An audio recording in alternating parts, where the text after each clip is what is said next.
come to order. Good to be back, sort of. There is a quorum present. We have our 4 commissioners here. Commissioner Nicky is here. All right. Well, I'm sorry. I was trying to find your staff, and you don't want to. Sorry about that. Sorry. All right. We are all here, and the court will come to order. There's a quorum present. All commissioners are present. And full-time commissioners, and I'm in attendance as well. All legal notices duly posted. Is there a motion to open or to close the July term? Adjourn the court for July. So moved. Second. And is there a motion to open? All those in favor? I'm rusty, guys. 3 weeks out. Is there a motion to open the August term? Second. All those in favor? And our invocation today will be given by a guest of commission. We'll get him to do it after the invocation. Let's do some praying. The invocation today will be given by Commissioner Garcia, the guest of Commissioner Garcia. And Judge, colleagues, members of the audience, great to be back. The invocation is going to be given today by Pastor Chris Court Aug, Senior Minister of Irving North Christian Church. The church he is pastoring is celebrating its 50-year anniversary of ministry. He previously has served as senior minister and youth minister at various churches in Texas and Georgia since 1993.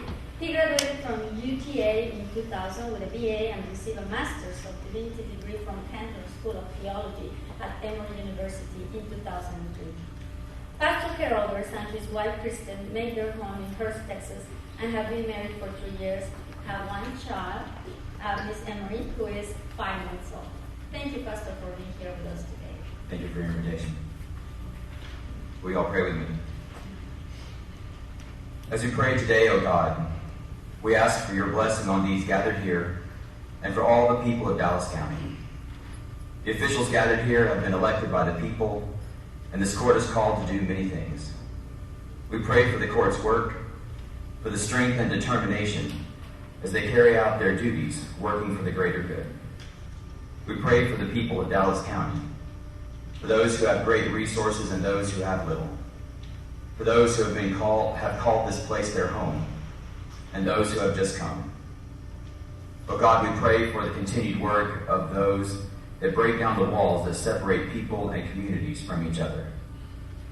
We pray for the county and for all the local governments within it, as they wrestle with short budgets, even as those in need continue to struggle. May we all find ways to work together as we meet the challenges before us. Bless this meeting and these proceedings today, O God, we pray. Amen. Now let's have a bailiff open the court. Dallas County Commissioners Court. Rise for the bailiff open. The Dallas County Commissioners Court is now in session for the August 2011 term with the Honorable Clay Lewis Jenkins presiding. Now you know all of that. Mix it up for you, make it more fun. Welcome to this meeting of the Dallas County Commissioners Court. It looks like we've got the regulars here. So as you know, we'll be considering the items on our official agenda. Recess for our informal work session, and then we'll hear from registered speakers. I think we have one today. The court will then convene and close session to consider matters as allowed by law. We've got 2 resolutions today, and both are from commissioners. Thank you, Judge. Thank you, colleagues. It's an honor really to present this proclamation this morning, this resolution, because really it's all about leadership and the people that come forward to make a difference when the time calls for it. And 2 weeks ago, I had the opportunity to go with the Director of Health and Human Services, Mr. Zachary Thompson, and his staff, Thomas Lewis and Wendell Perkins, to deliver one of the air conditioning units to my constituency. As we arrived, I would have to say the home was really hot. But I was impressed not only by how fast our staff and Mr. Thompson made the evaluation and installed that air conditioning unit, And my constituent was extremely thankful. And as I was leaving, she told me, thank Mr. Thompson and his staff for what you're doing today, and thank you. And as I was leaving, I said, you know, Mr. Watt, there's really a lot of people that have helped for you to have that air conditioning unit, not only Mr. Thompson, his staff, and I. There's people that have donated their money, organizations and foundations that have given their money for this to be happening. And she looked at me and she said, Dr. Garcia, you tell those nice people, thank you, that a grandmother raising a grandchild is thanking them because it's not easy. And that's why this is a very special occasion, not only personally, because I know we're affecting people's lives, but also as a public servant, because these are the moments that actually make a difference as a public servant. So, with that being said, I know that I want to thank, and she told me also to thank someone else. She said, you tell that young man in Channel 23, which happens to be Mission, Virgilio Avila, for making that nice story. I didn't know where to go. I didn't know who to have. And thank you for your staff as well. After that piece aired, we got 250 calls in my office that Mr. Thompson and his staff have been reviewing one by one, some asking for questions, some asking for information, some obviously asking for air conditioning unit.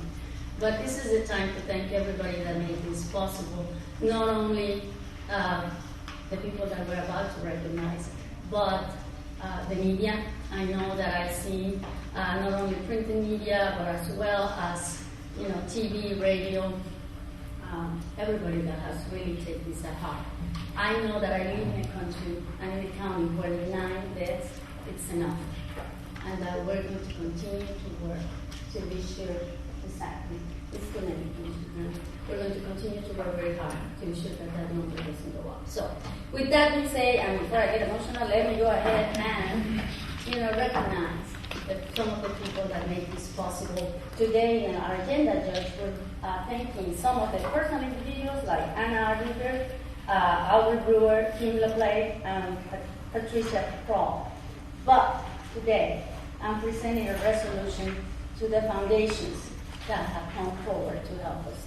And those are the Meadows Foundation, who we have here today with the presidency of Ms. Linda Evans, Bruce Sterling, VP of Grants, Kathy Smith, Senior Program Officer, the Dallas Foundation, Mary Delone, President, Communities Foundation of Texas, Monica Eversmith, Community Philanthropy Director, and unfortunately nobody could be with us representing the Harold Simmons Foundation, but thank you for being here. And the resolution reads as follows. Whereas the intense heat associated with the summer months in Dallas County caused financial hardship as well as health risks for some elderly, disabled, and low-income residents, and households which include small children. And whereas the Meadows Foundation, Communities Foundation of Texas, the Dallas Foundation, and Harold Simmons Foundation have formed a collaborative effort to provide funding for the purchase and installation of air conditioning units for Dallas County residents. And whereas the Meadows Foundation carries the vision of exemplifying the principle of its founder since 1948 by addressing basic human needs and working toward the elimination of ignorance, hopelessness, and suffering among people. And whereas the Communities Foundation of Texas has partnered with donors for raising the quality of life in the community for more than 50 years, with over $1 billion in grants being made by the Dallas-based foundation. And whereas the Dallas Foundation established a community foundation in 1929, serves as a resource, leader, and catalyst for philanthropy by providing donors with flexible means of making gifts to charitable causes that enhance our community.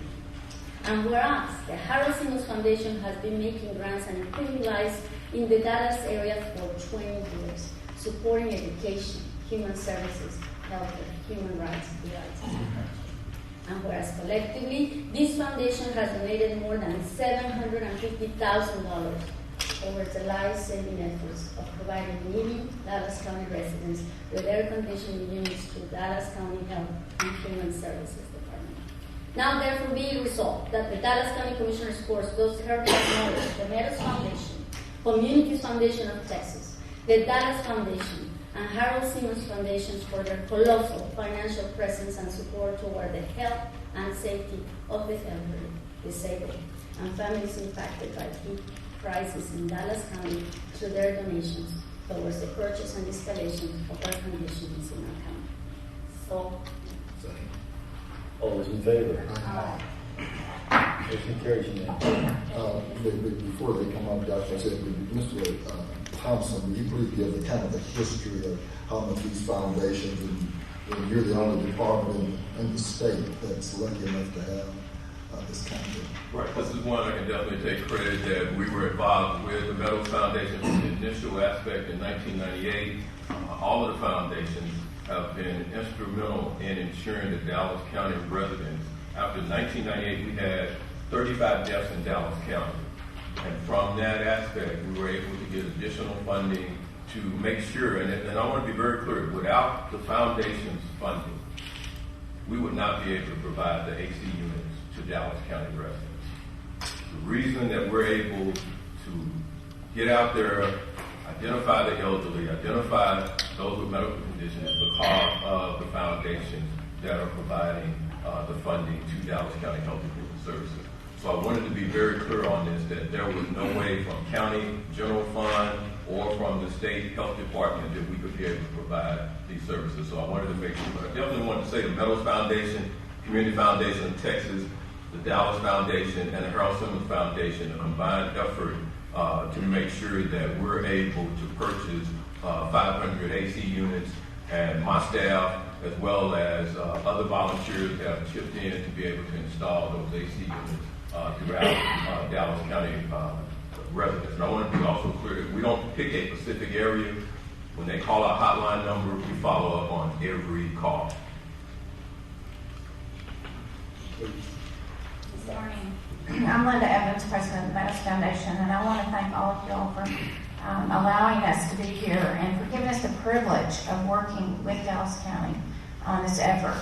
The Meadows Foundation came forward in, as Zach was saying, in 1998 with funds for, it was really just about $5,000 when we began this effort to provide these air conditioners when it was so hot.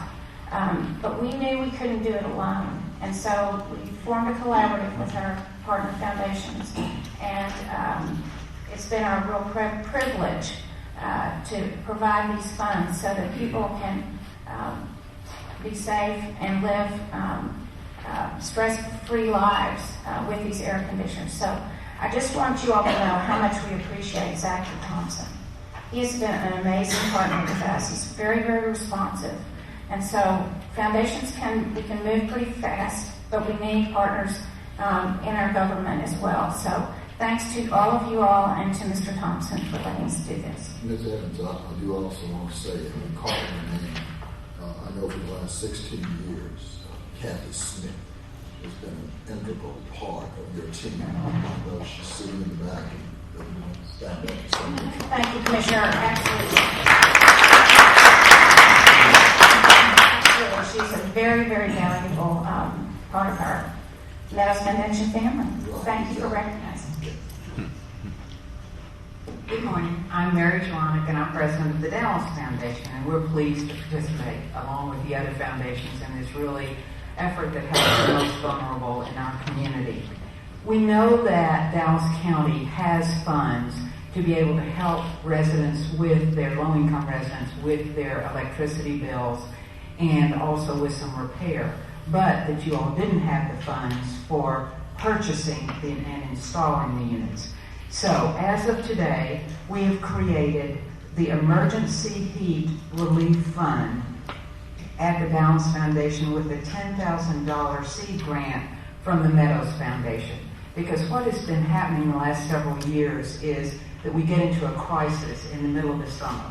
So we decided what we don't want to do is get into this where we're scrambling in the middle of the summer.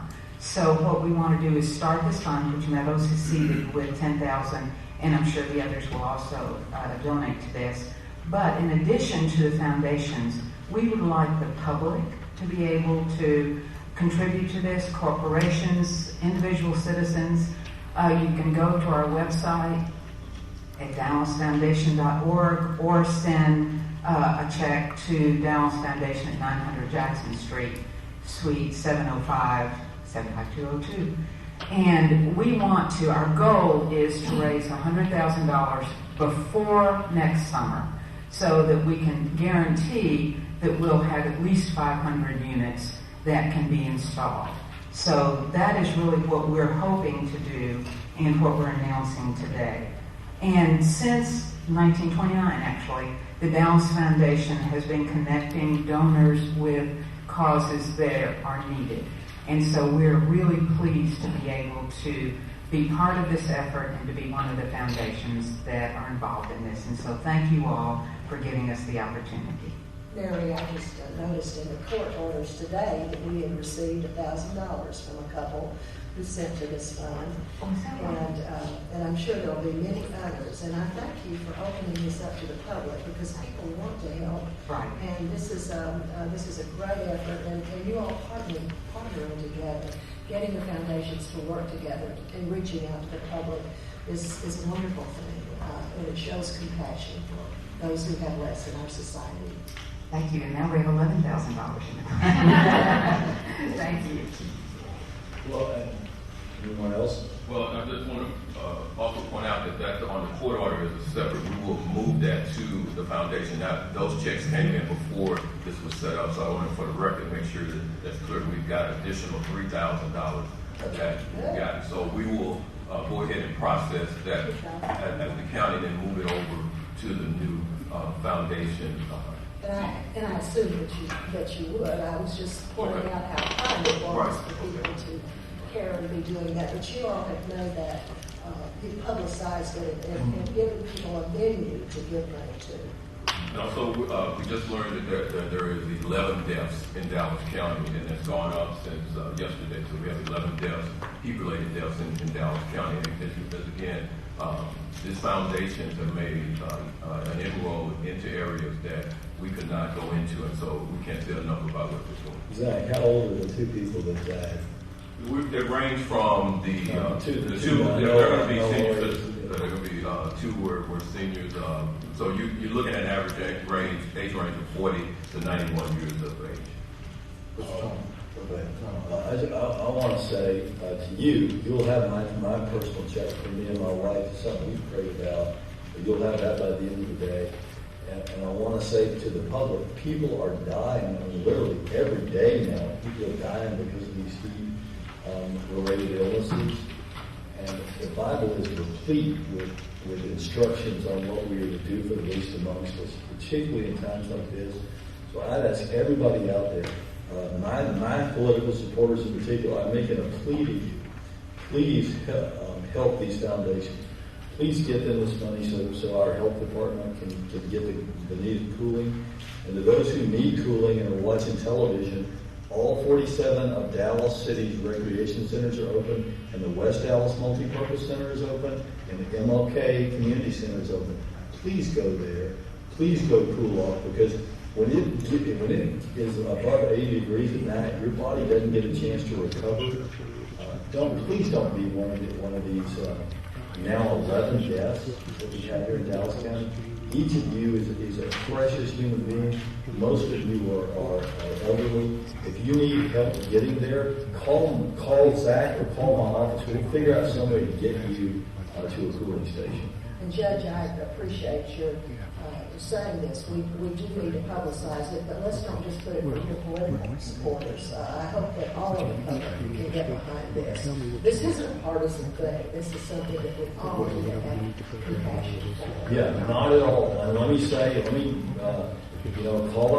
call out the church community, please.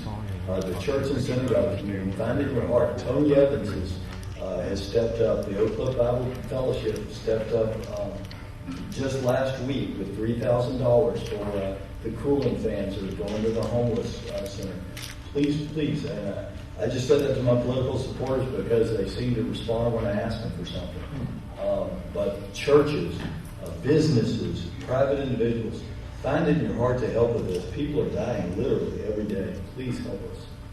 Judge, let me just say, Mr. Thompson and his staff, and I appreciate Mr. saying that we're very fortunate to have Mr. Thompson, that leadership role. They work 7 days a week. They call on whatever they need, community service to try to assist them, not volunteer, but they work 7 days a week. And Dr. Garcia talked about, after having the announcement, getting over 200 calls. Their staff, they have to go out there and filter those staff. And I'm telling you, some of the things that we've run up on out there is just unbelievable. The staff is spending a lot of time having to vet this, because there's a lot of people who say they don't have air conditioners. And we show up at the house, and there's at least an air conditioner or two. Right, exactly. And then we've also taken a lot of time, a lot of energy, and I just really appreciate that with everything else they've got going on, 42,000 immunizations and all kind of outreach. That staff is consistent 7 days a week, and so I just want to join Seven to the foundation saying we're very fortunate. This is the only public-private kind of partnership that I'm aware of in the state, and as he said, since 1998, it's made a great impact. So I just really appreciate the leadership. And I heard Zach say this yesterday, and I want to reiterate this. We provide one air conditioner, so you've got one place to stay cool in your house. We don't provide 2 air conditioners or 3 air conditioners, or fix one that's not running at peak capacity. So, those of you who are watching and want to call in and get help, we want to help you. But when you call in and you've already got a working air conditioner in your bedroom, and Zach goes out there or some of the staff goes out there and wastes valuable time just to check that out, because they will come and check that out. Somebody who needs help and getting help out there. So please, call us if you don't have a working air conditioner, but don't call us if you do have a working air conditioner. Thank you. One last question. Can we have a whole big picture? Absolutely. Thank you.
Our second resolution, Judge, this morning is for an organization that does fantastic job as well. How many times have we seen people in uniform for Medicare equipment? And I'm talking about basic medical equipment. Walker and a wheelchair. And have called our offices and we really don't know where to find those resources. But we have an organization that does that. And it's here in Dallas, and I want to ask Dr. Stephen Conrads and his group to come to the podium, because they're going to tell us more of what they do with the organization. But I want to read this resolution that says as follows: between 25 and 50,000 Dallas County adult residents are in need of durable medical equipment. And are either uninsured or below 200% of the federal poverty level. And whereas there is no comprehensive system to collect, sanitize, and distribute that medical equipment to needy people within Dallas County. And whereas the mission of the ME Exchange of Dallas is to collect, refurbish, sanitize, evaluate, and expedite the distribution of used medical equipment to low-income individuals to improve their independence, self-sufficiency, and mobility, and to ease or eliminate pain and suffering for those with acute illnesses or injury. And whereas the ME Exchange of Dallas will be a medical company incorporated under the laws of the state of Texas as a nonprofit 501c3 organization, and whereas the ME Exchange of Dallas will be a green project that recycles medical equipment that is not currently used, keep thousands of pounds of non-biodegradable trash from going into landfills or waste dumps or piling up in people's homes, and whereas affordable DME will significantly improve the lives of those who otherwise will not have access to medical equipment, return individuals to a functional state, and reduce length of stays in hospitals. And whereas the formation of DMA Exchange of Dallas was supported by Dallas Area Interfaith. So it's therefore ordered, adjust, and decree that the Dallas County Commissioners Court officially supports the formation, operation, and mission of Medical Equipment Exchange, Dallas Medical Equipment Exchange of Dallas. So, All those in favor? Motion carries unanimously. Thank you. I'm Dr. Stan Pomerantz, one of the volunteers starting out this organization. With me today are Johanna Parkinson and Sarah DeFeo from St. Rita's Catholic Community and Sue Pickens from Temple Emmanuel. I am also from Temple Emmanuel. This is an organization whose time has come for Dallas. There are over 50 organizations around the country, and one organization in the state of Texas already providing this equipment for people in medical need, people that have need in our community. And as of yet, Dallas does not have such an organization. So we are in the process of forming the organization to collect over millions of dollars of already paid for durable medical equipment, sitting in people's garages, in their closets, in their attics, and collecting that, repairing it, sanitizing it, and distributing it to people in need in our county. Over 25 to 50,000 people a year need this equipment in Dallas County. 25 to 50,000 are below 200% of poverty are uninsured. We see those people at Parkland Hospital, the other hospitals in our community, see people that they're treating that do not have the funds to purchase this equipment. We scramble around for philanthropic money to help pay for this equipment, but those funds run short before the end of the year. Clinics have the same issue. Our COPC clinics at Parkland, the faith-based free clinics in the community who we've been meeting with, are asking us to provide them with this equipment. Project Access, the physicians of Dallas County who provide care to uninsured people, write a prescription, but can the person pay for that equipment? We can't provide that for them. So it's important that we move forward on this project. It's an organization, as I said, whose time has come. And it is important as a community that we come together. This effort thus far has been spearheaded by 3 congregations in Dallas, Temple Emmanuel, Temple Shalom, and St. Rita's Catholic Community, with great assistance from Dallas Area Interfaith, and there are 40 or 50 congregations in the community. But I will tell you, this organization is now spreading beyond the faith-based groups to all citizens of Dallas County who realize, even from their personal lives, that they have had loved ones that have needed this equipment, cannot afford it, or they've had a loved one pass on, and they have equipment to donate to people, and they want to donate to people. They want to help our community. And so we appreciate your show of support by this resolution. We hope that in better financial times we can be on your budget, that you will be supporting us as other county organizations do around the nation and in San Antonio, for a matter of fact. But we do appreciate this show of support, and this will help us in our effort to launch this organization. Mr. Price. Doctor, you mentioned COPC, and of course we're going to get a partner's budget at 11 o'clock. Sewer, I don't know who's in the best position, but what do we do with durable? What do we do now? I don't see any line item in here. What do we do right now with those individuals who definitely fall within that range of 200%? What do we do right now for durable? Well, at the current time, sir, we have philanthropic funds which we use to purchase equipment.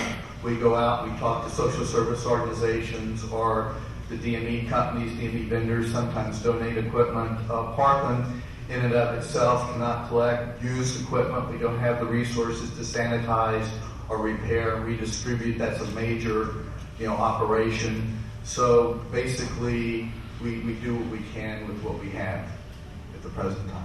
I guess I'm just asking about what's the universe. Again, I guess we always think of it and we see it in the COPC. I just thought maybe someone, and I don't know if Sue knows that number, but someone would tell us what that universe looks like with regards to the COPCs, which is the direction. Just indirectly, the COPCs treat, many times 70-80% of the recipients of care are unfunded, and we're always scrambling when they need an ankle brace or Velcro boot or crutches or walkers or hospital beds or wheelchairs. I mean, we're scrambling. And that number is large. It's in the thousands. Doctor, we've had requests or questions that people had them to donate. Where would the storage be to put donated equipment? Can you address that? Yes, thank you. We will have a warehouse, but we are in search of that warehouse now. We hope to have a donated warehouse, but if not, it's in our budget to actually lease a warehouse.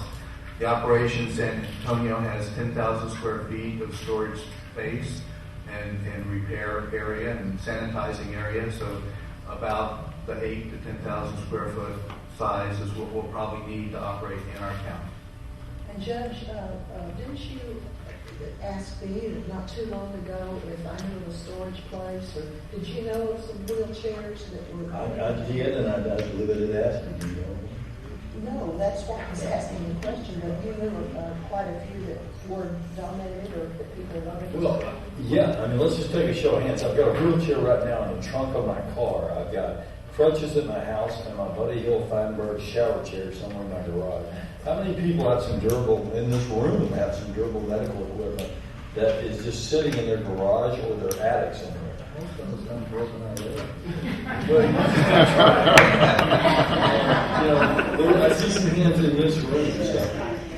We have parents who have it. I have it on my daddy's wheelchair, and so it's... And when my father passed, we had a little scooter. We take to it immersion. Well, now we have an organization that we can work with that is ready to come forward and help us, and they're ready to go. So that's what I wanted to recognize durable medical equipment today. And thank you all for being here. And Thank you so much. Thank you. Appreciate it. Thanks for making us aware of it, too. You're an example of something that our charitable communities have to do along with the government, and that has become more efficient.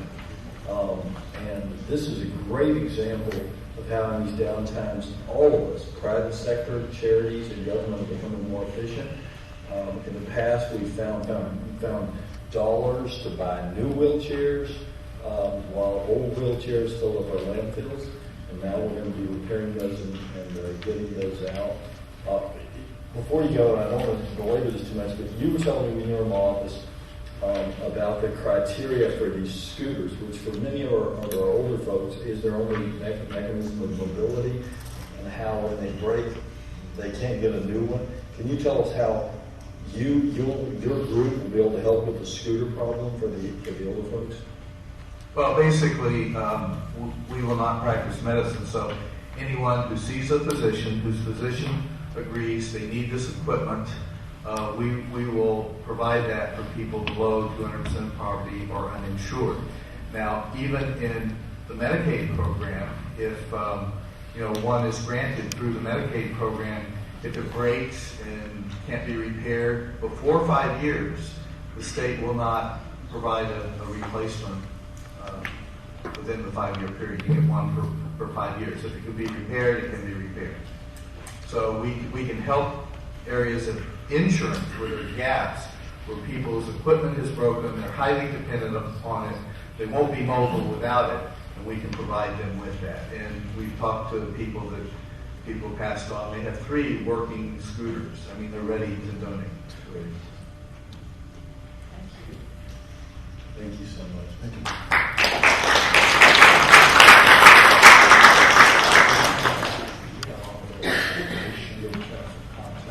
Yes, I just have all the information from Dr. Summers and the group in case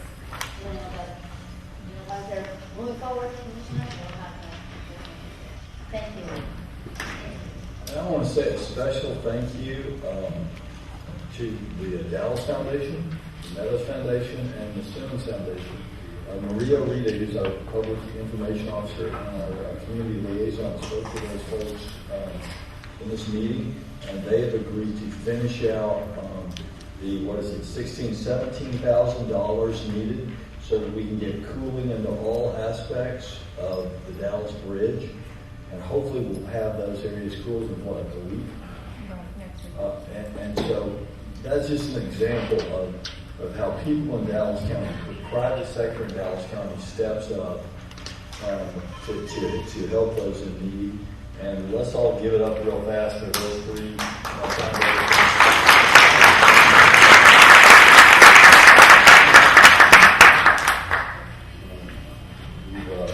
We're truly blessed to live in a great county where people will step up and help. We will now consider our consent agenda. Is there a motion on the consent agenda? Second. All those in favor?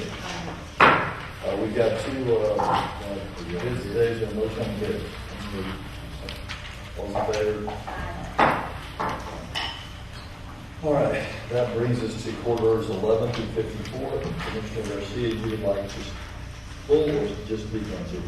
Yes, I just want to go ahead and thank Mr. Lesberg and his staff.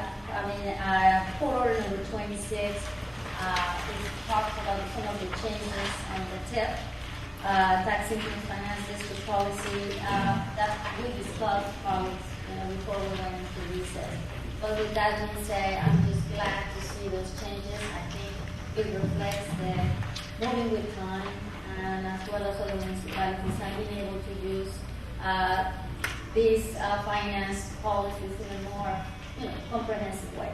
So with that, I just wanted to thank Mr. Lesberg and his staff for the great work, and to all of you who have put your income and support the county.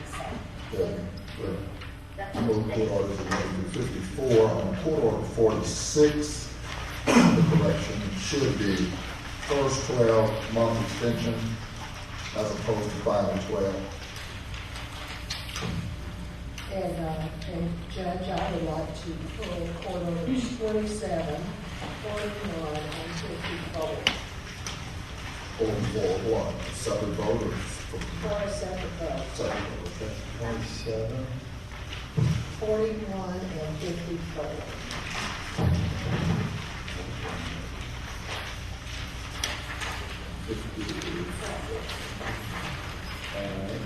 We make a little, Order 28, that individual chose not to move forward. 28, they chose not to move forward? Yes. With that being said, the maker will amend the motion to pull 27, a separate vote, 28, because we could not come to an agreement, 41, and looks like 54. So, unless there's further discussion, and what do you think? That's it. Unless there is further discussion, we'll call the vote on all orders except except for those that are full, which you get in 27, 28, 41, 54. All those in favor? Motion carries unanimously. Commissioner Dickey, since you pulled it, do you want to start the discussion on 27? Yes. Gotta get it up on the motion. Oh, okay. You want to make a motion on that? I'll make, Oh, okay. Somebody else make a motion. I move for 27. Okay. So, Commissioner Dickey? Yes, Court Order 27 is for a personal services contract with Barry Manning of Austin Ribbon.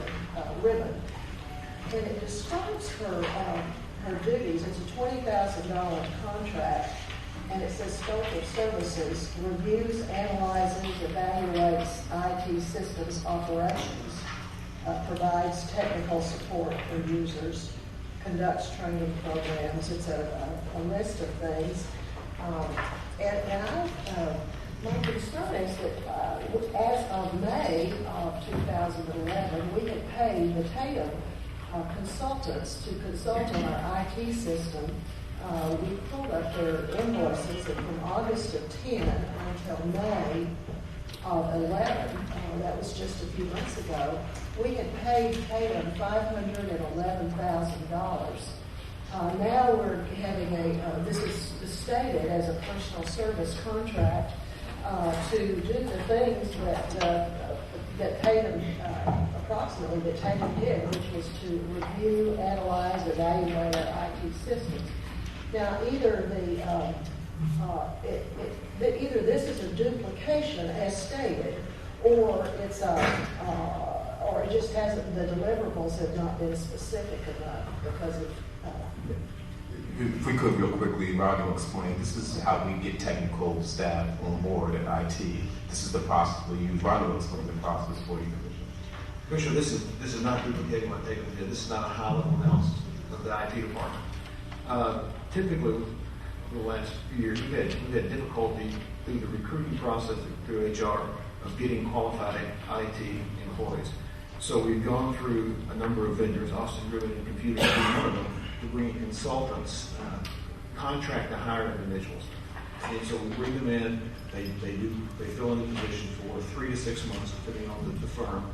And if they work out and are doing the job they're supposed to be doing, we try to hire those individuals. And so this is trying to fill a position to technical support analysts, which is our project management group. And they will be analyzing systems as part of sort of a business analyst and working in going into departments and determining their needs, building specifications, requirements for systems. That's what this individual will be doing. Is that all of the departments, or is it a specific department? We can look at this one specifically, but these individuals we have a number of these individuals, and they could be working in the AIS department with the jail. It could be in working with the county clerk, district clerk for line-based imaging. It could be any of these departments, depending on what particular projects this analyst is going to work on. But you need to lay out how much staff have you lost? Commissioner, if I go back and look at the numbers, I would think in the last 2 years we've lost 40%. We had 40% turnover. And I just wanted to make that. Well, that's the issue is, and I realize that we need to attract good staff however we can. That wasn't evident in this. The scope of services, though, appeared to be what Tatum had done, and so that's why I had a question: why are we doing personal services? I understand your explanation, but I think the deliverables should be, a little bit more specific, because this really looks like broadly what Tatum did for us. And $20,000 for all this training and evaluation of the whole system and all. We know it doesn't even give her qualifications. Seemed a little broad and a little bit too, it seemed redundant the way it was stated. So yes, perhaps you could put those deliverables. I would like to see that just move to next week with more specific deliverables that weren't so general. It's hard to vote on something that's not specific. As we've asked many times in this court, we would like to have specific deliverables. We'll put more details into these briefings to make sure. I believe these just build off the general job description for this position? We'll include the job description with it also, so you'll see that it's in line with a specific position. So Where are we on time? Yeah. Mary Lou, This particular person is going to report to Richard Ballard. I do think the plans to bring her on. Yeah. When were we thinking about bringing her on? This week? So Okay. why don't you just tell us what the deliverables are? Yeah, why don't you just tell us what the deliverables are? They'll send an email. Okay. Well, in that case, I understand and I appreciate the explanation. But in the future, if you could be a little bit we'll put more details more in this. detailed.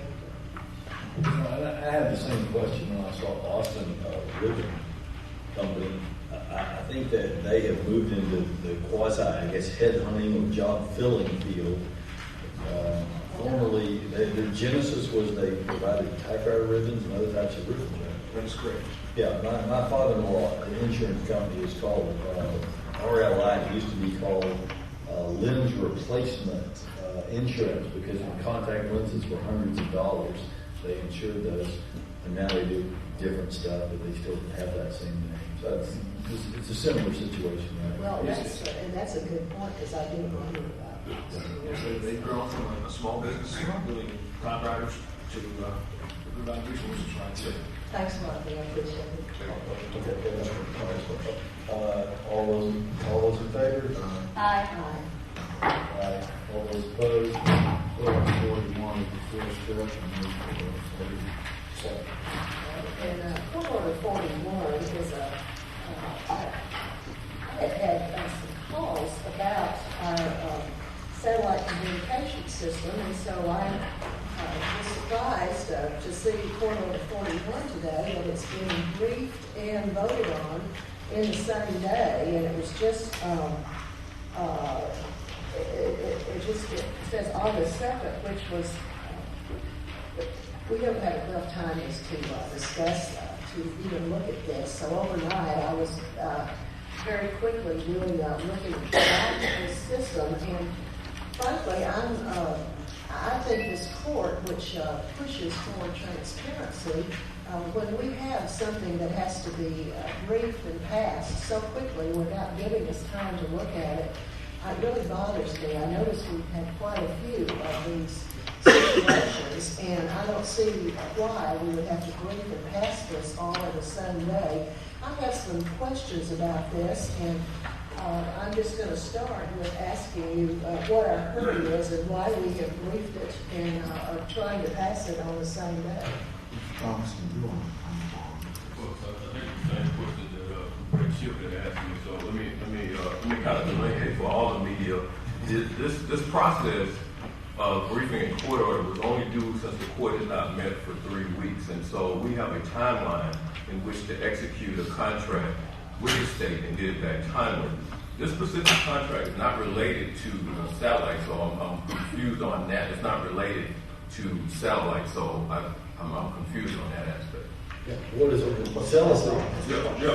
Right. I think one of the things you're looking at in terms of our programs and what we looked at is that Dallas County Health and Human Services has been very fortunate to develop multiple aspects in which to communicate with our clinics. So let me define it specifically to Health and Human Services clinics. And so when you look at, we have 4 options. We have satellite phones, ham radios, the satellite that was purchased through the state grant that our staff can still use, and we have a new technology, which is clear communication. So to be very clear, so because somewhere even Channel 8 got the wrong information, someone has told them, Rick Ship, that we don't have an opportunity to communicate, and that's inaccurate. The issue on the table is the ability to communicate within an external communication with the Dallas County Health and Human Services clinics during disasters. So I'll go back, and I hate to belabor you with this, but I think we need to make sure we're clear on this. This is where misinformation either starts or ends. Redundant communication after 9/11 became the responsibility of hospitals and cities to develop how they're going to be up and running during a disaster. We were charged as a public health department, just like all public health departments, to develop a mechanism in which to operate on our own redundant communication. Let me remind you, when Dallas County went down, when the records building got flooded, we were the only department that was still operating because of the satellite that sits on top of our building. So therefore, and I want to be real clear, we have met the due diligence of what we've been asked to do. So to be called into question about a satellite, to me, by someone from a news station who clearly don't know what he's talking about, I just want to make sure I'm clear on this. I want to make, because I think the problem is that we need to be able, we are transparent. We've been very transparent. We've been so transparent that when we had the satellites, which our staff has been utilizing, we have Clear, which is a 21st century technology. Let me make sure I want to delineate that, because this whole deal of just running up to people and asking them questions. There is a 20th century technology, which is a satellite, which is, if you remember when you got your internet, when you got your television, you had this big dish in the backyard many years ago. Now you have modem or clear communication, 21st century technology. And so we have married the two together. 20th century with our satellite, 21st century with the clear, being able to communicate without putting up a satellite. So where it takes us 30 minutes to put up the 20th century satellite, in 15 minutes, if I need to leave out of Dallas County Health and Human Services building and relocate to another area, I can do that through modem communication. That's 21st century. But that's been transparent throughout the whole process.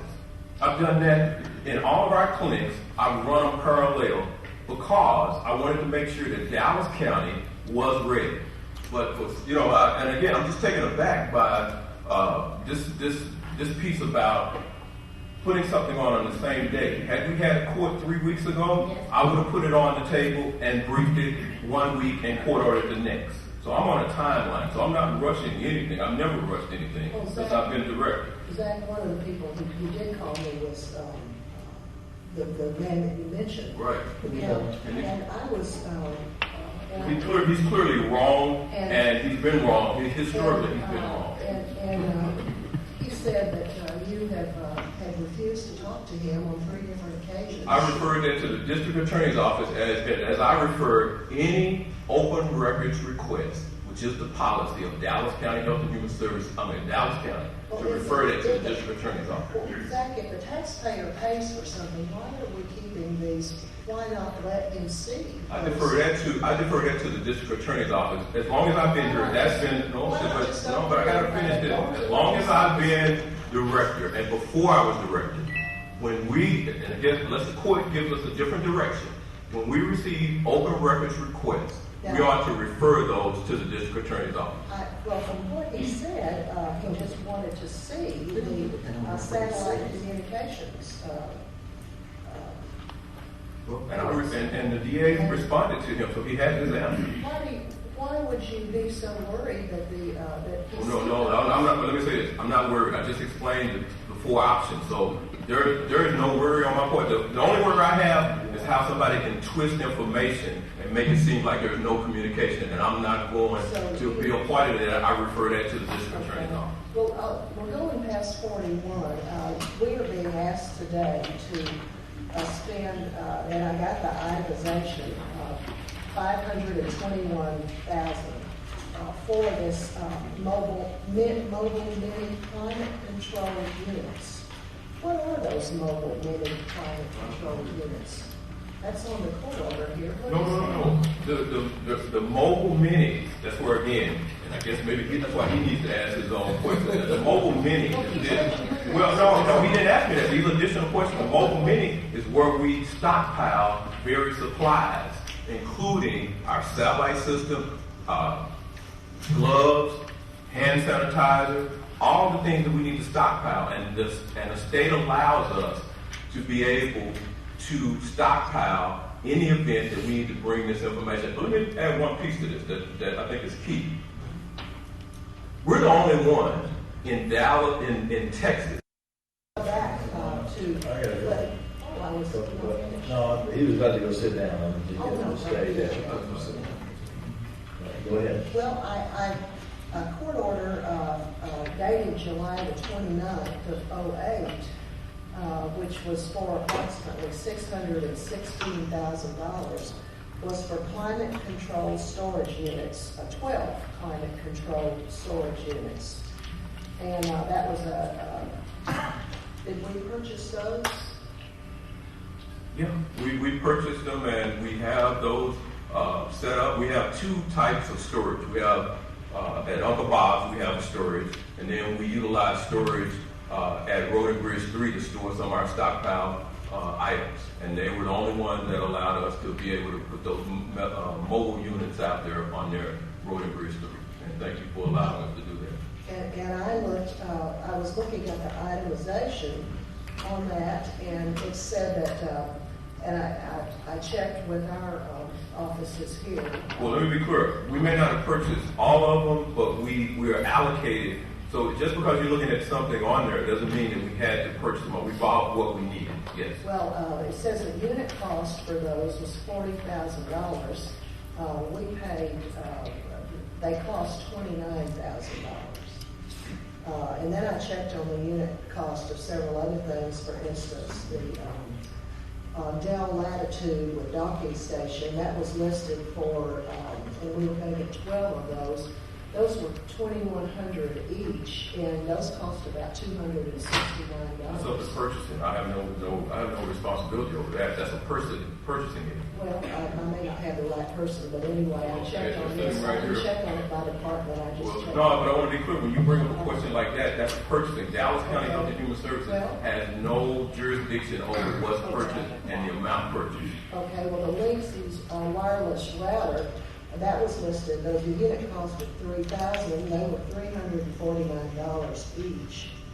And then the Sony CyberShot, which I checked on as a digital camera, was listed at $600 each, and those are about $200. So, well, I tell you what, I suggest you go tell purchasing where you found that, and they should buy it from there. well, okay. Well, anyway, I had these questions. Then this court order was in '08. That was for the purchase for $616,000. Then I went back and looked at the records, and we paid a company called Waywise from '03 until 10.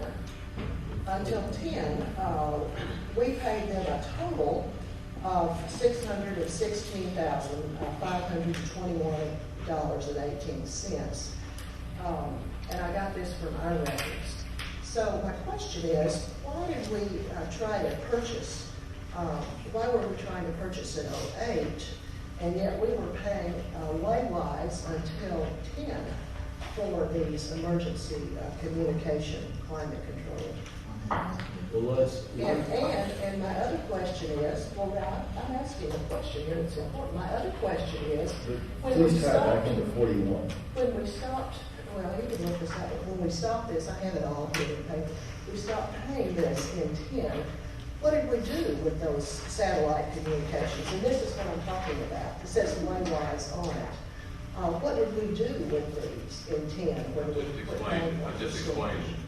Commissioner, I think that's a good thing for us to go over, and we're putting it on the agenda, but and I may be missing something. What does that have to do with 41? Are we on 41 or something? We are, because what it has to do with it is I fear that we may be duplicating what we're buying. Are we duplicating? No.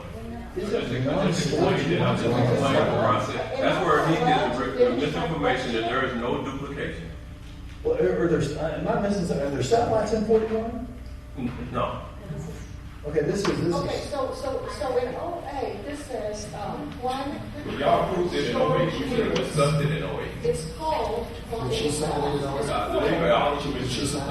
court order number 2008-1127, which we passed, and now we're being asked to, with no briefing.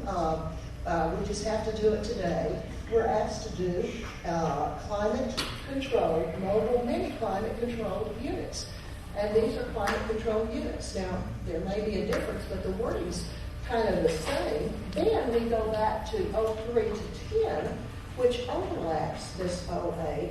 And we have been paying, and I have a list here of the payments we have made, $616,000 for storage, for hardware, and hardware in 05, we paid $140,000 for hardware. To Waywise, this says Waywise, I assume this picture is, are these units. I would like to see these units, and I'd like to understand what the interface is with Court Order 41, which sounds like they don't have no relationship to 41, so okay, I'm asking the okay. question. Well, then my second question is, why did we pay Waywise up through 10, and yet in 08, we were voting for this, these climate control storage units? Because we're still storing items in there. Okay. The storage units are for everything. That's for everything. Yeah, everything. Yeah, at the end of the day, and that's why I find it amazing. In 2002, when this was first brought to the court, if we want to go back, the process was that after 9/11, you have to begin to stockpile items.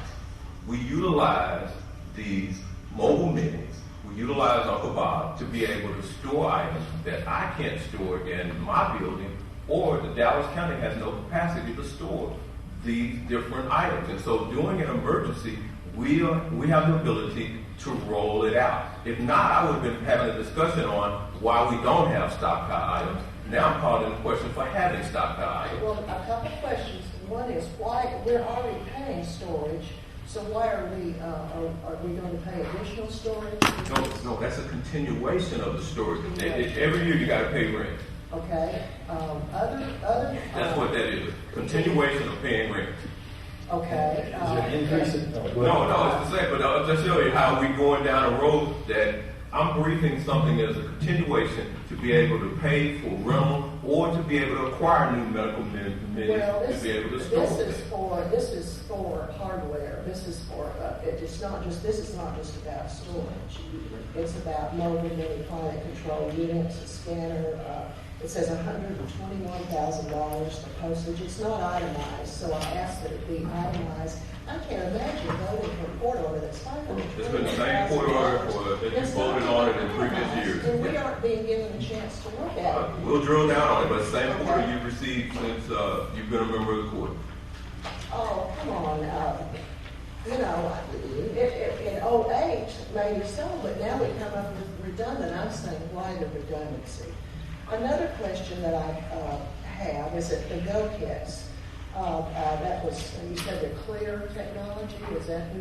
No, I don't know what the Go kits are. It says the purchase of Sprint Go kits, monthly service charge, and I see that in records I looked up overnight that both in May and June we've already paid $144.97 a month. So if we haven't passed this court order, why are we already paying for those Go kits? Well, at the end of the day, when y'all send me an email, I'll turn in my BlackBerry. That's why BlackBerries. Well, those Blackberries, do those Blackberries take the place of a communication, a satellite dish? No, with new technology, you got to remember, this is new technology. 7, 8 years ago, we didn't even have the BlackBerry capability for our department. This is on today's court order. Right. So we're paying to renew the service agreement with Sprint for our BlackBerries. To renew the agreement. Well, you see, I'm sorry, but I'm not a mind reader, and this says to pay the monthly service charge. Well, that's when I get my AT&T bill, that's the same thing I do, pay my service bill. That's fine, but what I'm saying is it doesn't give the monthly service Well, charge. yeah, well, you could have just in May and June, so why the heck are we paying it? And we haven't even voted on this yet. Okay, we do a lot of things because we do 30-day in arrears. There's a lot of bills that come through the county as long as I've been here that we But do we're arrears. voting on this today, so why have we paid it in May and June when it hasn't been voted on yet? You say it's a continuation. Well, I'm not a mind reader. This looks like it's a startup, but nothing's itemized. I don't have to be, okay, you don't have to be mine, but here's the deal. But the contract doesn't end until July 31st, so we're covered. Let her finish. Let him finish. If it had said the contract ended in July, 31st, I would have understood it. It's just that, Zach, I know that you have this in your own mind, but I'm not a mind reader. Well, you know, I've had that in the same court order scenario for the years you've been here. If you wanted it different, all you have to do is let me know. Is that I'm letting you know. Okay, well, then I'll respond to it, but I find it odd that we have to have this discussion now. I want this itemized, and quite frankly, I didn't realize it was a problem. Well, it's not a problem. It's not a problem. In 08, and then I had not realized that we were paying Waywise for hardware and recalibrating and stuff through 10. So I'm just trying to understand why Waywise overlaps You can explain it. the 08, and then we're voting for some of the same things. It's not itemized. And I would like to ask this court to delay this until we can get this itemized and understand what this $521,000 is. Well, I don't see any other court orders that get the same view in it. Well, I'm going to vote against this unless we can delay this so we can look at this, because this is too quick. I mean, we cannot. Go ahead. I don't think we should vote on something that's $521,000 that's not itemized, and where there's so many questions as overlap of payments and all. I just want those explained. I'm sure there's a good explanation. Be glad to. And also, this court, public information requests are obviously, turn them over to the district attorney. I've had some issues there, but that's our procedure. But every time we ask them, or the AG, but every time we ask just to see something in the county, we shouldn't keep that a secret. That's not like turning over documents. It's, hey, here are these satellite communication dishes, or here are these mobile units. We want to show them to you. We don't have to hide behind the DA to do that unless we're trying to hide something. Just following policy. Following policy. Is it our policy? I'm asking, is it the policy? It is a policy of every local government in Texas when they have Freedom of Information Act request and believe that there is a... No, when you want to see something, I'm not talking about documents, but let's say someone comes in and they want to see my coffee machine or something that we purchased, an item, a hard item that we If there's purchased. any concern, it is the policy to go to the AG or the DA. I mean, if that's the question. I don't know if the concern was. I'm not saying there was or wasn't a concern. There obviously was, or they wouldn't have gone there. But yeah, that's what the law says. So you think that seeing the communication That's what the statute says. Well, no, I'd like to see the statute, just to see hardware that we purchased isn't like turning over documents. And is that, I would like to see if... Gordon, could you get us a copy? Could you get a copy Give her a copy of the... that tells us that the news media cannot come in and just, if we purchase something, like a satellite communications dish, let's say, and the media says, we want to see that satellite communications dish. Is that the equivalent of a public information request? Commissioners, Ms. Thompson's correct. This request from Mr. Brett Shipp was forwarded to the DA's office, and what Mr. Shipp was asking for, he was asking specific questions, and he was asking to view equipment. We informed Mr. Shipp that the Public Information Act does not require local government to answer questions, and it doesn't authorize the requester to view equipment. What the PIA does, the Public Information Act, is it requires the government to turn over information that the government has that is public to members of the public who ask for that. And because neither of the items asked for Mr. Shipp involved the Public Information Act, that is, he wanted questions answered and he wanted to view equipment, we informed Mr. Shipp that these requests are not regulated by the Public Information Act. So that means that he could see the equipment. But that'll be up to the county, up to the department, up to policies that y'all have. So we're not talking about law, then we're talking about... I'm saying, right, is that the Public Information Act does not require local government to answer questions and or allow members of the public to view equipment. Zach, what would be the downside? I'm not saying I'm going to vote for this, but what would be the downside of not voting for this today and getting a detailed court order to answer the questions? Well, I think it's a time limit. We've not had court for 3 weeks. we have contracts that need to get back to the state. I can provide the detail. I just need the court order passed. They're very simple questions. They're so simple that somebody could have emailed me this yesterday and I could have had They're that not, information. well, I think what we're considering here is on balance. On the one case, passing it today and we'll trust you, we're going to get the ask. Passing it today because it's in a hurry, because we have a time limit. Or on the other hand, just on balance, our court is going to appear to not be transparent. We're very transparent. Zach, good question, but Mike, you didn't answer my question. The due time, yeah. What would we violate a contract to wait a week on this? I think what we're doing is we're prolonging something that prevents us from being able to execute this contract, to be able to pay the bills that have been delineated, and it puts us at a disservice because we have not had court for 3 weeks. If I'm considering making an amendment, let me just tell you right there. I'm going to ask to have an amendment considered to pay whatever it is that we're required by law to pay over the next 7 days, and then get that detailed court order that answers your questions.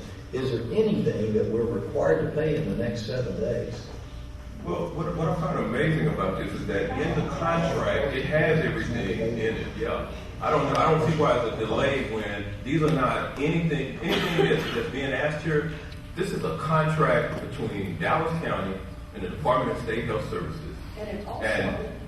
And so what's being asked are routine items that have been approved by this court since we can go back all the way to 2002. So this is a cut and dry process, and it's transparent.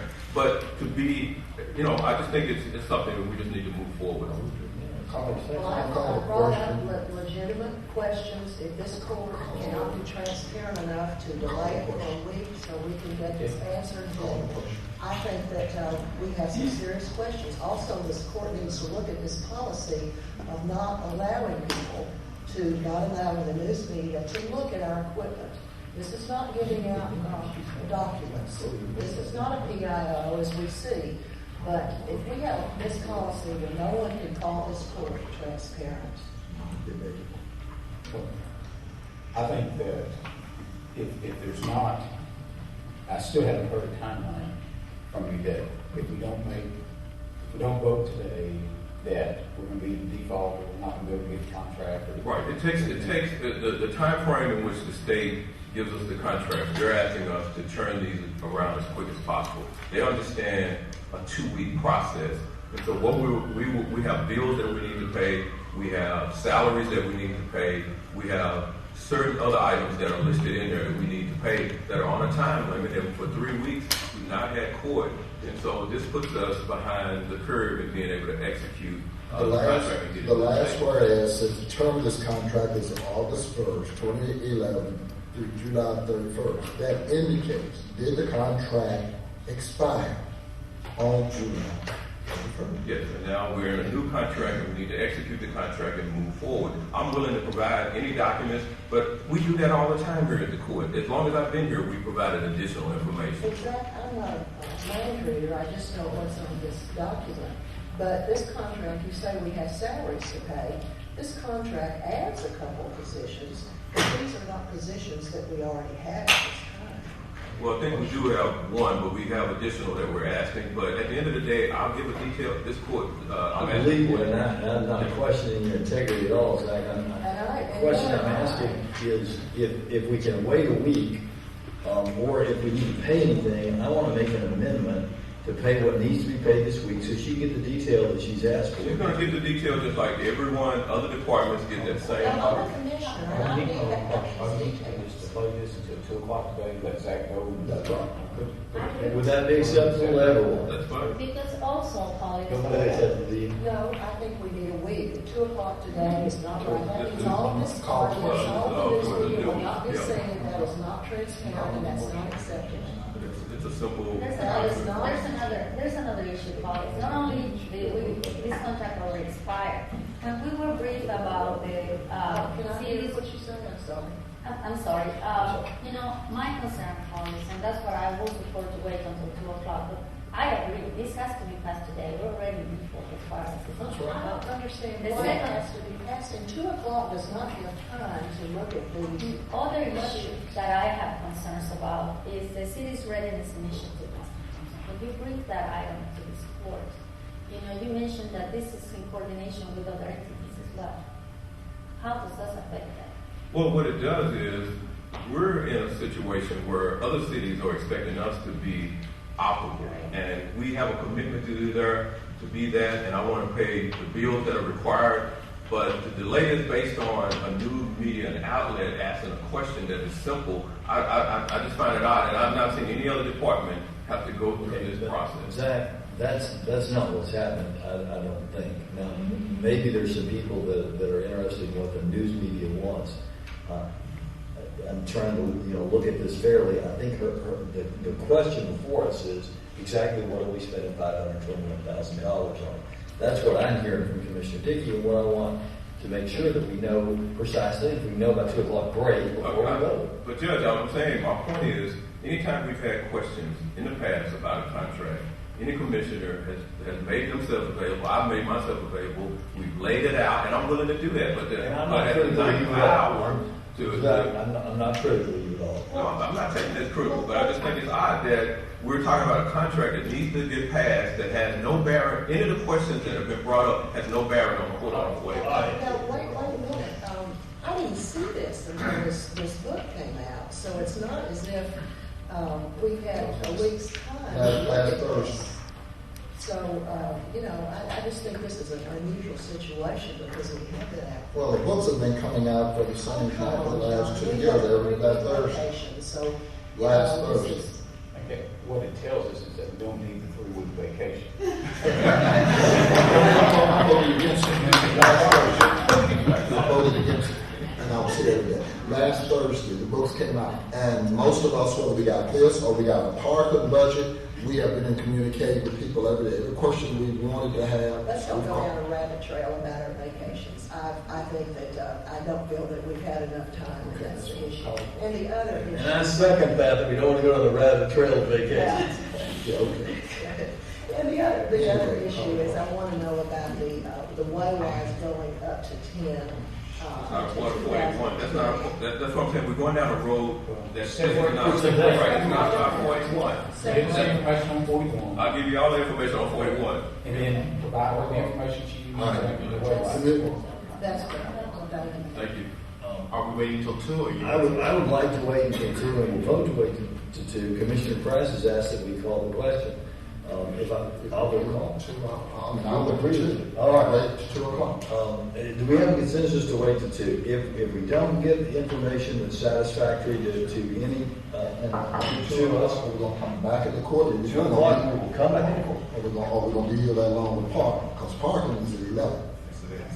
Parking is at 11. So where's the 2 o'clock coming from? I'm okay. We'll be here. So they're going to be here at 2 o'clock. Exactly. When you can go get that information. Well, I understand, but is everybody going to be here? You're going to call the court back in the session at 2? Absolutely. Yeah, we'll call it back in the whether it's too good, is 1:30 good, what's good, Zach? Well, yesterday would have been good, but let me go with this. I'm starting going down this road. I'm going to have to spend some time. I was planning on going out and put some AC units in, but I'm going to stop what I'm doing. Hopefully nobody dies about 2 hours. No problem. I'll leave you down. I'm going to get started. Well, Zach, let me give you this information. You got the list? You got it? Well, I'll talk to you afterwards. I do have it. Okay. All right. Court order 41 is good, but the other court order is 44. 54. I'll move court order 54. All right, there's a second. There's a second on 54. I'll second on 54. Okay, just so you know, this was briefed on July 5th, our contract. There was an issue that in that briefing, original briefing, there was a phone allowance. We had cut out phone allowances for our staff, for us, last year this time. After first all, anybody who had a cell phone allowance was eliminated. Since it was in the contract, we just needed to bring the contract back and pull it out. Yeah, this is actually taking money away from your contract. Right? It's lowering your car allowance, it's taking away your cell phone. Yes, right. My contract says I'm in line with that. I realize that. appreciate you bringing your contract back and give us that savings and being on with To it. clarify the record. My issue is with the car allowance. This certainly, I know you're very agreeable, and I know that this court is very supportive of our director. I think you do a great job, and I think we're all agreed on that. I find it a little penny wise and pound foolish that we're taking $13 off of our director's car allowance. It's not maybe not a big deal in the scheme of things, but it is.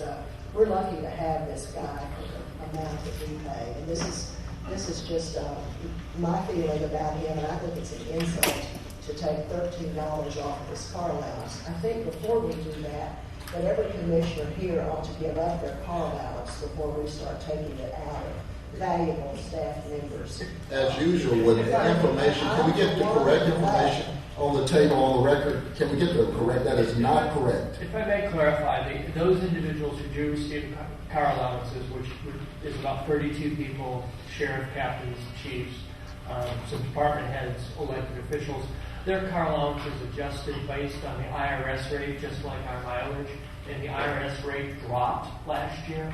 So when October 1st came, it went down, and that's what the $13 adjustment is. So everybody who had an allowance was adjusted accordingly.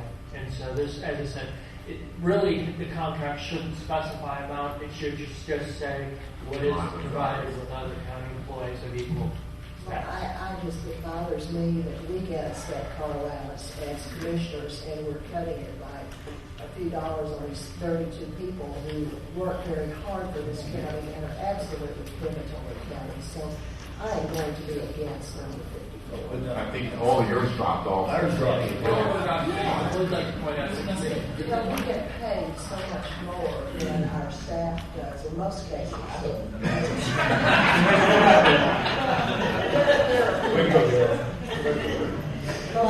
would like to clarify that Commissioner Garcia did sign an affidavit to turn her car allowance back, so she is not getting a car allowance. Well, and I won't take one either, but I would hope this whole court would do that before we would cut our staff's car allowances. I just think that's egregious, especially with the stress and this kind of performance. And I just want to say for the record, I voted against this item last time because of the car allowance. I'm trying to be consistent on the fact that I think that anyone that makes $100,000 on the car. So I'll be voted again. I will be voted against it like I did last month. So with that being said, Mr. Martin, I'm working with you, and I look forward to continuing. All right. That's it. Any further discussion? Any further discussion? Okay, I'll call the question. All those in favor? Aye. All those opposed? No. Okay. All right, so that takes us to our briefing session. Due to time, I'll be brief. Yay! Item 1, Health and Human Services. Item A through E, according to the formal agenda. F, recommend approval of Line White Part B formula fund for agency district briefing. Item 1G, recommend approval of Line White. Wait. Court orders 1A through E. Yes. Was on the formal agenda? They were. Do we brief them in court orders? Yeah, we briefed the court order at the same time. Yes, never mind. That's all. It's good catch up. Okay, go ahead. Item G, recommends approval of the Line White TDA Part A formula, Part A supplemental grant to the administrative agency and following management budgets. Item 2, Sheriff, that court order is on your formal agenda.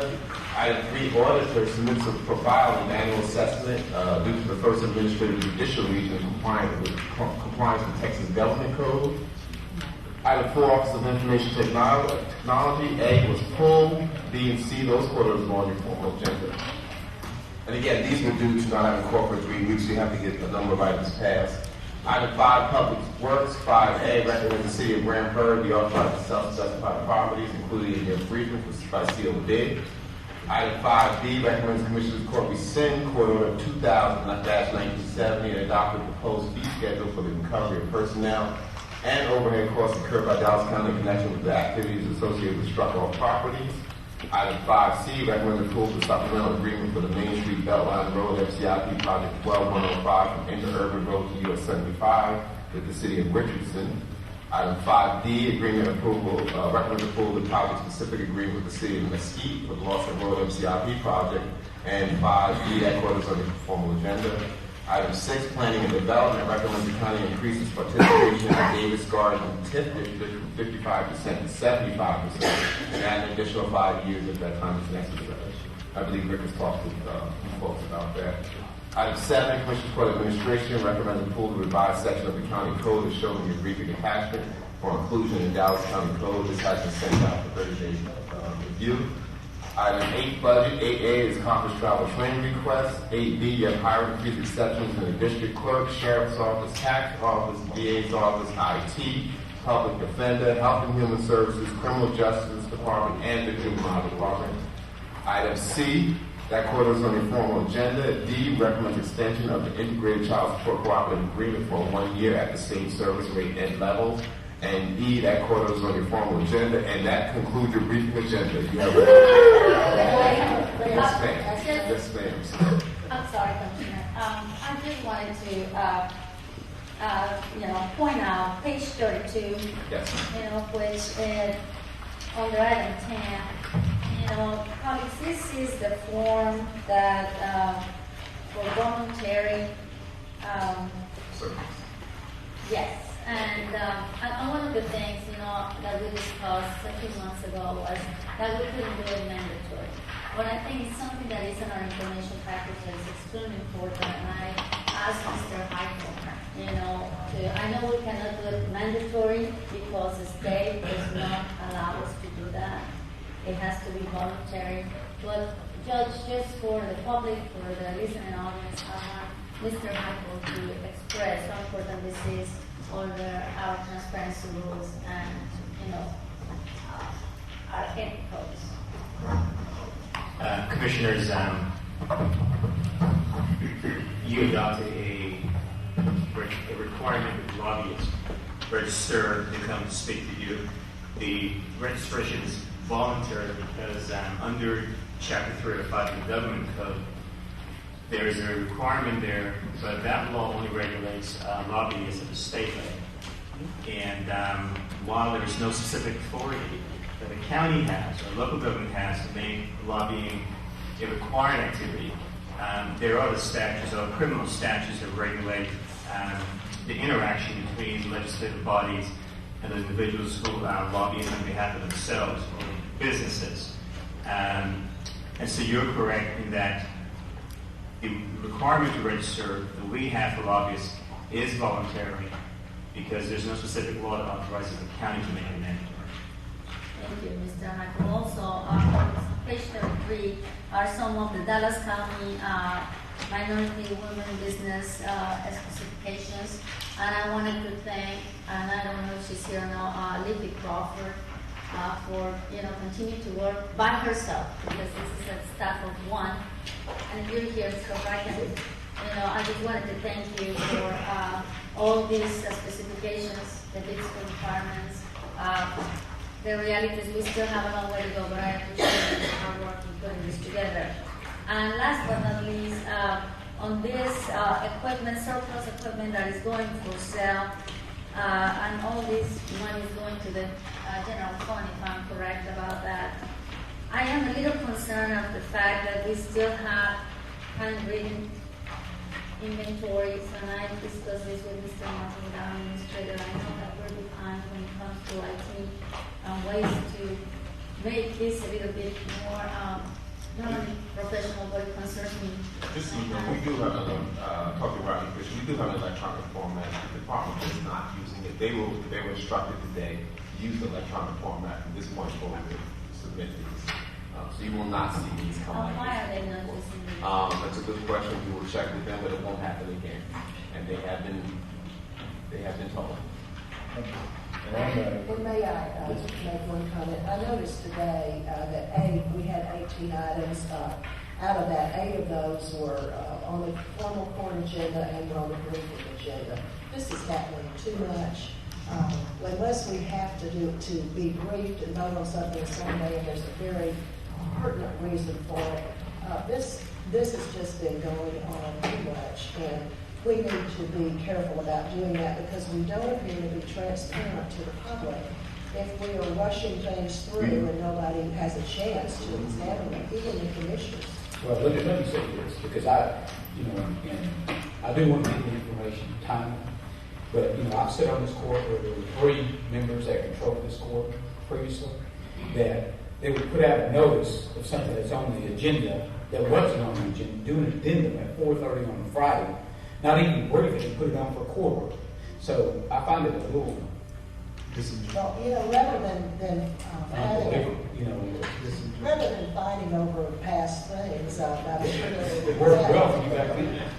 I think it works well for the community to be open with them.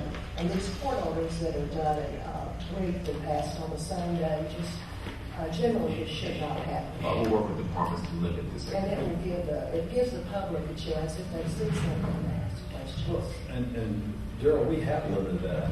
We have this was again we haven't definitely we have some extenuating circumstances. We had to get a number of these items on and approved today. But we have been working very hard. The departments have been working very hard to limit this activity. We talk about that every Friday morning in my staff, and I encourage them to make sure we have enough time to brief and court over these items. Just out of curiosity, I know our staff here that handles the agendas, if they could count the number of times in the last 4 or 5 months that we've had this, so we could, I think there's been a trend here, and I think it's important that this not be a trend. Right. I would like to know how many court orders have been briefed and have to be voted on the same day, because that's I just want to see if that's a problem.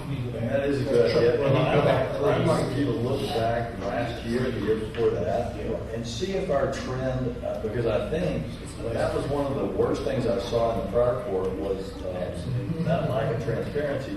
And so I've endeavored to try to fix that. And let's see if I'm being successful or not. I know I've talked to all of y'all about it. Let's see about that. I think, from what I'm looking at, our trend is going in the right direction. We're having much less of that. But I could be wrong because I haven't looked at the numbers. So let's look at it. I will pull the numbers. That would be good. I will pull I'm not on. trying to have a fight over, this court or the last court. I just think that we need to look at this because it's a problem. And I'm not either. I said the benchmarking is substance. But I agree with the judge. The best way to end this is to look at the numbers. Let's go ahead, Mr. Martin, check it out. Because also, all these briefing items are not posted, something that didn't happen before. Public and internet, there's more communication in my opinion now than we ever had before. They've always been posted. I think now the issue is that we do have recordings of it, which we've never had before. But I mean, they're posted more than one, website. So I just want to say that, there's communication has been open. Gerald, with regards to the vendors, purchasing ought to have something where any court member or staff member can click on and see, as we get calls from vendors, we ought to have something to be able to go to our website and know if our FP is hit the street. Right. So that we know what triggers.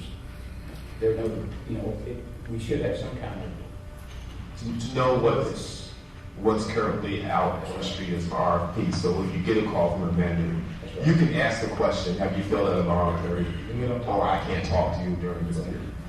Let me say something on this. Go ahead. Commissioner, that we do post all of our solicitations online now. Okay. That is available, it's updated. Can we add that in with our policy now on vendors? Yes, sir, it's out, that we've been doing that for well over a year now. We'll send you a separate list, though, I think, to That's probably a good idea. Why don't you send us a weekly list of every RFP that's open? I think that would be easy. So we got that, because I actually did have them reported it to Daryl and others. Somebody contacted me while our RFP was open. It was very concerning to me that someone would try to do that. That's an ethics policy. Let me say this too, because we can't, as far as we can go, it's asking for voluntary registration of lobbyists. But I personally, and I'm one of 5 votes up here, I personally would greatly appreciate it if those of you who are going to lobby, anybody out there who's listening, that if you're going to lobby for money for someone, not if you are the last man who's going to start a durable medical equipment company. I don't care whether you register or not. But if you were lobbying for money for another person, and you come in to lobby me and I don't know that, that's something I'm going to factor in heavily in figuring out your credibility as I go forward. So I would really appreciate it if you would take us up on our sincere request that you register so we know who you are. And I would request that we put on a future agenda that we need to have a clearly stated policy in our county about showing hardware that doesn't fall under the PIA Act, the Public Information Act. That Dallas County have a policy, since that's not statutory and that's something that this court can decide how we will handle that. That way we won't be confused. Why don't we brief that so we can have a discussion about it? Because there are certain items, security items, that really should not be public. And I think we just need to be clear about what should and what shouldn't, so we don't have this debate.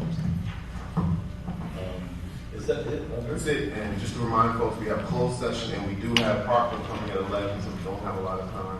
Okay, we have one public speaker, and that public speaker is Sonny Shiraz. I butchered that last name. I apologize. No, I didn't.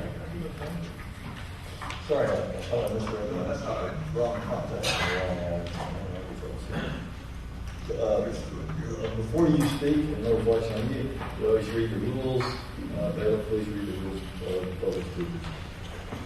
All Commissioners Court attendees are hereby advised that this meeting is conducted in accordance with the provisions of the Dallas County Code, Section 74-71. Visitors and registered speakers are to preserve order in the court at all times. Personal, profane, or slanderous remarks are not appropriate and will not be allowed at any time during this public meeting. Any and all applause is to be kept brief in observance of time constraints. Disruptive visitors and or registered speakers may be removed and are subject to the penalties provided in the State of Texas Penal Code, Section 38.13, 42.01, and 42.05. Registered individual speakers are limited to a maximum of 3 minutes, and the maximum discussion on any one topic is limited to 30 minutes.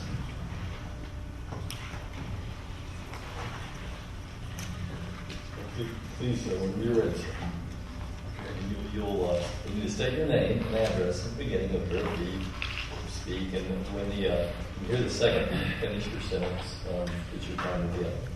Okay. Thank you. My name is Sonny Sharkler.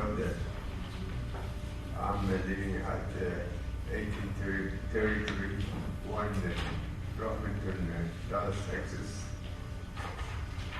And Judge, I'm very nervous. I never speak in the public before, right? It's okay. Just say what's on your heart.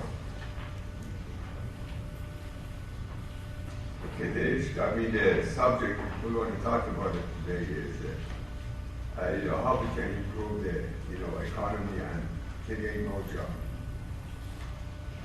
I was talking to a friend of mine, and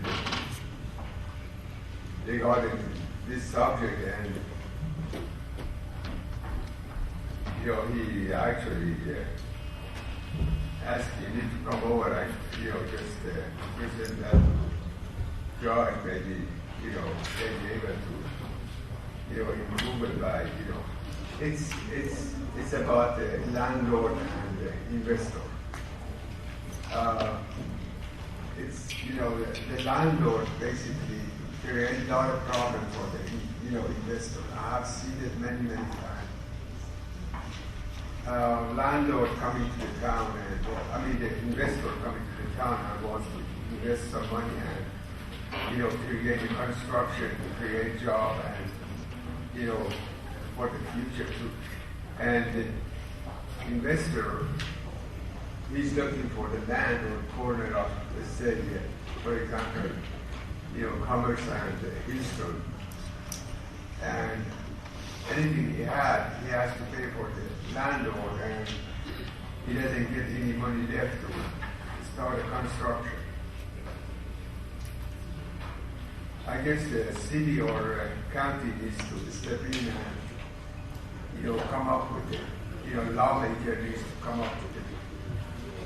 making new law to be able to control the price on the land. Even the office building, I can see the half of the high-rise in the Dallas is empty because they want to just rent it, ridiculously high price, nobody be able to, check in and, do the business. I guess there's a lot of detail, behind this. I don't think I'll be able to, finish it today here. And I appreciate it for you guys to give the opportunity to come over and, mention that issue. And you guys have a wonderful day. Thank you, sir. You're welcome. That will conclude our public session for today. Of course, we will now reconvene in public session and recess for this closed session as authorized by Chapter 551 of the Government Code. Any action taking place in that closed session requires a notice of public session to take place at a subsequent public session.